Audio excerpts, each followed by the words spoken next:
দেখো, এ পৃথিবীতে কিছু সংখ্যক মানুষ আছে যারা পশুর চেয়ে অদম।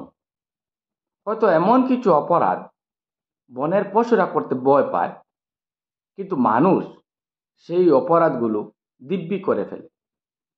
সে একটা বার ভাবে না সে যে স্রষ্টার শ্রেষ্ঠ জীব।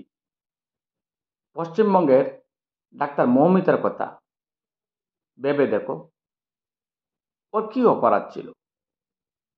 হয়তো এটাই হতে পারে, এ সভ্য সমাজে কিছু সংখ্যক মুখোশধারী লোক তাকে ওদেরকে শনাক্ত করতে পারেনি। শিক্ষিত সমাজে এসব অমানবিক কাণ্ড দেখে শিক্ষা আজ অশিক্ষার কাছে ব্যতীত, দুঃখিত ও মর্মাহত।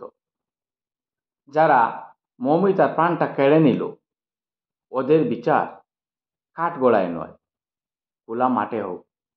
ভালো থেকো, সুস্থ থেকো।